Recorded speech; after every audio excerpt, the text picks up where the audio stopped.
अस्सलाम वालेकुम। आप देख रहे हैं अरीबा 245 और आज मैं आपके सामने एक नई वीडियो के साथ हाजिर हुई हूँ और ये भी वीडियो पॉलीमर क्ले की ही है और इसको भी हम एक ग्लास के ऊपर ही अप्लाई करने वाले हैं क्योंकि जो ये ग्लास हैं काफ़ी हद तक टूटते रहते हैं, तो मैंने सोचा कि उन्हें इनको ही रिसाइकलिंग करते जाएंगे।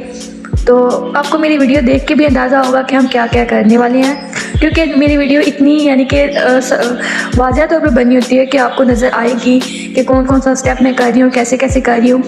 क्ले ब्राउन यूज़ करने का मकसद मेरा ये था कि मैं एक इसे मड की शेप दूँ, जैसे गमला बनाता है कुछ भी, उसकी मैं शेप देना चाह रही थी। और इसको मैं एक पहाड़ी लाइका माउंटेन के ऊपर हाउस बनाना चाह रही हूँ। तो अब आपको वीडियो देखते भी अंदाज़ा हो जाएगा कि हम क्या बनाने वाले हैं। और इस वीडियो में मैं आपके साथ एक ये भी बात करूँगी कि सुकून की।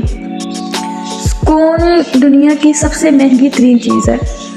सुकून ऐसी चीज़ है जिसे हम आसानी बिल्कुल भी ख़रीद नहीं सकते। दुनिया में हर दूसरा बंदा सुकून की तलाश में अपने सुकून को ख़राब कर रहा है, लेकिन उसको ये खबर ही नहीं कि जिस सुकून के लिए वो इधर उधर भाग रहा है वो सुकून उसके पास ही है।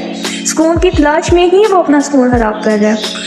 और बात हो रही है जैसे सुकून की, तो बात ये भी आती है कि हमारी ज़िंदगी में कोई ना कोई ऐसा शख्स होता है कि जिसको देख के हमें सुकून मिलता है। देखना तो एक दूर की बात, जब उसका जिक्र भी हमारे सामने कर दिया जाता है तो हमें वो ऐसा सुकून मिलता है, ऐसा सुकून मिलता है कि हमारी सब परेशानियां ख़त्म हो जाती हैं। कि वो खुदा जाने, खुदा ने ऐसी क्या कुदरत रखी है उसमें कि हमें उस इंसान के नाम सुनने से ही सुकून मिलता है। और मैं यहाँ पे ये भी अपना भी शेयर करूँगी कि जैसे मेरी एक दोस्त है, उनका नाम मैं एंड पे बताऊँगी। उन्होंने यानी कि काफ़ी हद तक मुझे संभाला, तब संभाला जब मैं वाकई ही मुझे सुकून की ज़रूरत थी। उन्होंने मुझे टाइम दिया, मुझसे बातें की, कंपनी दी, बहुत अच्छी दी।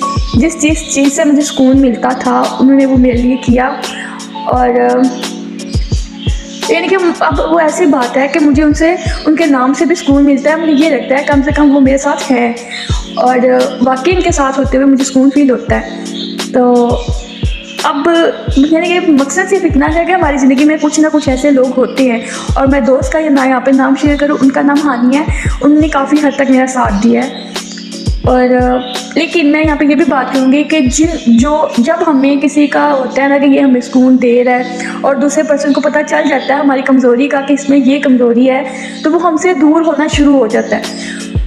यानी कि उससे ये होता है कि ज़ाहिर सुकून आसानी से तो मिल ही नहीं सकता, तो इसीलिए वो चीज़ें हमसे खुद ब खुद दूर होना शुरू हो जाती हैं।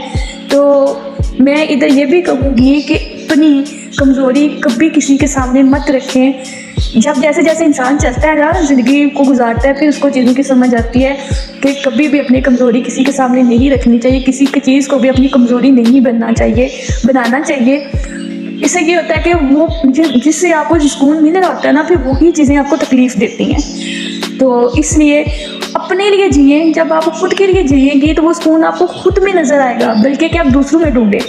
तो चीज़ें जब आपका किसी का आपके साथ होता है, बहुत सी चीज़ें आसान हो जाती हैं, आप एक पुरसुकून ज़िंदगी गुजारते हैं। लेकिन एंड पे एडवाइस मेरी यही है कि आप अपने लिए जिए, ना कि दूसरों के लिए जिए। जब आप खुद के लिए जिएंगे तो सुकून महंगा नहीं है, वो आपको बहुत आसानी से मिलेगा तब जब खुद के लिए जिएंगी।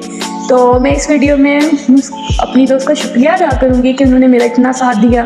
और मुझे अगर मेरा दिल करता है कि मुझसे बात करूं, क्योंकि बात करने के बाद मुझे पावर मिलती है और जब वो पावर मिलती है तो मुझे जीने का लगता है कि मैं ये भी कर सकती हूँ, ये भी कर सकती हूँ।